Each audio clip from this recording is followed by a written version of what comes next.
और बड़ी खबर आ रही है महाराष्ट्र के सांगली से, जहां पर मुंबई पुलिस ने एक ड्रग्स की फैक्ट्री का भंडाफोड़ किया है। पुलिस ने फैक्ट्री से 250 करोड़ के ड्रग्स बरामद किए हैं। वहीं 10 लोगों को पुलिस ने इस पूरे मामले में गिरफ्तार किया है। तो बड़ी खबर महाराष्ट्र के सांगली से, जहां पर ड्रग्स फैक्ट्री का भंडाफोड़ हुआ है। जानकारी मिल पा रही है कि 250 करोड़ के ड्रग्स यहां से बरामद किए गए हैं। 10 लोगों की गिरफ्तारी पुलिस ने की है।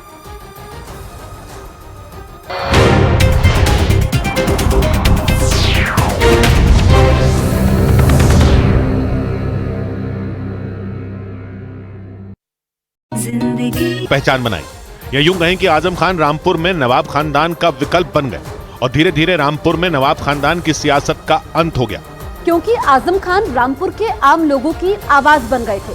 और इसमें उनका सुन्नी समुदाय से होना बड़ी वजह बन गया था, क्योंकि रामपुर का नवाब खानदान शिया समुदाय का था और रामपुर में रहने वाले आम लोगों में सुन्नी समुदाय के लोग ज्यादा थे। और आजम खान भी सुन्नी समुदाय से ही आते थे। माना जाता है कि आजम खान को अपनी सियासी जमीन मजबूत करने में इस बात का बहुत फायदा हुआ था। और 1977 में विधानसभा का चुनाव हारने वाले आजम खान की रामपुर में तूती बोलने लगी थी और आजम खान ने उत्तर प्रदेश के रामपुर में अपनी पैठ बना ली थी। मामूली खानदान से आने वाले आजम खान वहां निचले तबके और मजदूरों की आवाज बन गए थे। अपना पहला चुनाव लड़ने से पहले आपातकाल में वो जेल भी गए थे और जेल से निकलते ही उन्होंने सियासत में अपना पहला कदम रखा था। लेकिन वो एक गरीब परिवार से आते थे और उनके पिता एक टाइपिंग सेंटर चलाते थे और यही उनकी आय का एकमात्र जरिया था। यानी आजम खान के पास संसाधनों की कमी थी। और कहते हैं कि संसाधनों की कमी ही 1977 के विधानसभा चुनावों में आजम खान की हार की वजह बनी थी। लेकिन चुनाव में हारने के बावजूद आजम खान ने हार नहीं मानी थी और खुद को टाइपिस्ट का बेटा बताकर आम लोगों से खुद को जोड़ा था। तब के पत्रकार बताते हैं कि आजम खान ने पत्रकार और शायर मौलाना मोहम्मद अली जौहर को अपना गुरु बनाया था। मौलाना मोहम्मद अली जौहर अंग्रेजों का विरोध करते थे, क्योंकि आजादी से पहले रामपुर का नवाब खानदान अंग्रेजों का करीबी माना जाता था।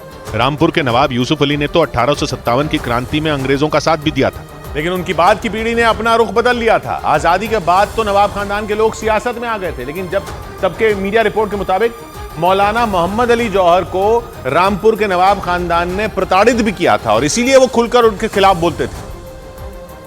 और बाद में रामपुर में अपनी सियासी जमीन जमाने के लिए आजम खान ने भी मौलाना मोहम्मद अली जौहर के सुर में सुर मिलाया था। वो रामपुर के नवाब खानदान के खिलाफ खड़े हो गए थे। कई साल बाद आजम खान ने रामपुर में मोहम्मद अली जौहर के नाम पर यूनिवर्सिटी तक खोल दी थी।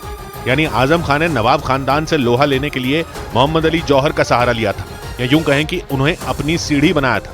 और धीरे धीरे नवाब खानदान की पकड़ रामपुर की सियासत से कमजोर होने लगी थी। लेकिन इससे पहले रामपुर में नवाब खानदान का ही एक छत्र राज था। आजादी के बाद 1952 में हुए पहले चुनाव में रामपुर में देश के पूर्व शिक्षा मंत्री अबुल कलाम आजाद चुनाव जीते थे। कहते हैं रामपुर के नवाब परिवार ने उनका समर्थन किया था। इसके बाद 1967 में नवाब रजा अली खान की सिफारिश से सैयद मोहम्मद मेहदी को टिकट मिला था और 1967 में भी रामपुर में कांग्रेस का जलवा कायम था। लेकिन इसके बाद नवाब खानदान ने किंग मेकर के बजाय किंग बनने का फैसला किया और नवाब रजा अली खान के बेटे जुल्फिकार अली खान ने 1967 में रामपुर से चुनाव लड़ा था। वो ये चुनाव जीत गए थे।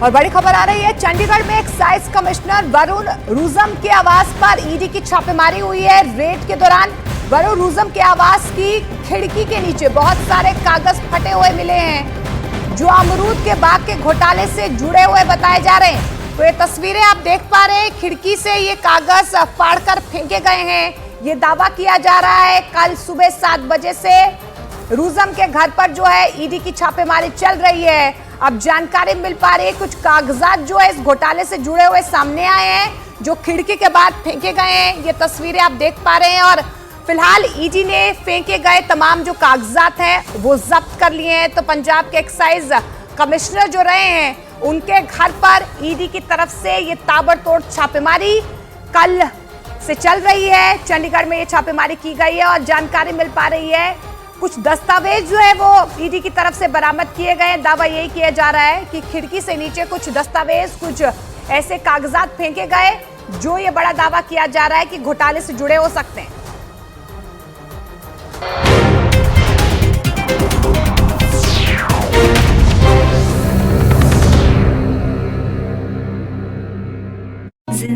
बाद वो कांग्रेस की टिकट पर 1971 का चुनाव भी जीत गए थे। 1977 में आपातकाल की वजह से कांग्रेस विरोधी लहर थी, इसलिए जुल्फिकार अली खान चुनाव हार गए थे। लेकिन इसके बाद वो 1980, 1984 और 1989 में लगातार 3 बार चुनाव जीते थे।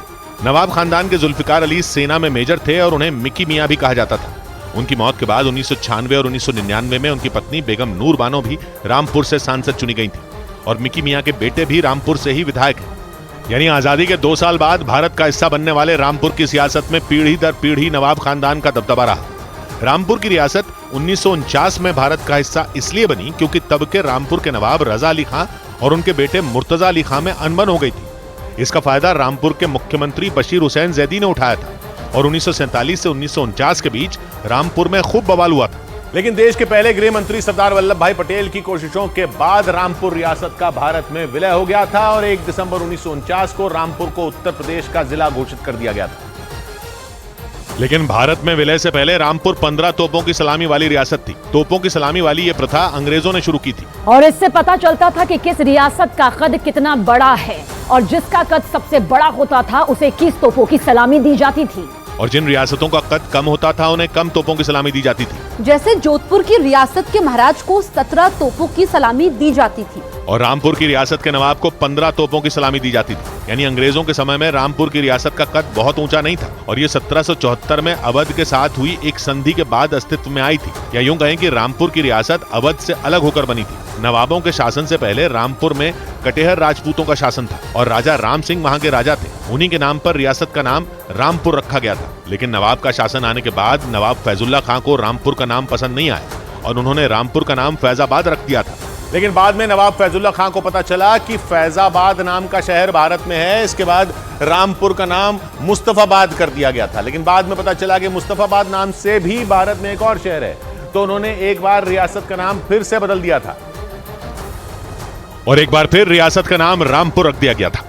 और भारत में शामिल होने के बाद रामपुर उत्तर प्रदेश की एक लोकसभा सीट बन गई थी। रामपुर लोकसभा सीट मुरादाबाद मंडल में आती है और इसकी सीमा से बिजनौर, नगीना, मुरादाबाद, संभल, अमरोहा और मेरठ लोकसभा सीटों की सीमा लगती है। बड़ी बात यह कि रामपुर उत्तर प्रदेश की उन चुनिंदा सीटों में शामिल हैं जहां मुसलमानों की आबादी 50% से ज्यादा है।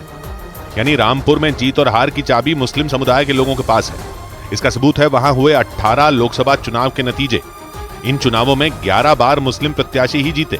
लेकिन कहते हैं कि आजम खां को रामपुर में सुन्नी समुदाय की ज्यादा आबादी का फायदा मिला था। आजम खां रामपुर से लोकसभा का चुनाव केवल एक बार लड़े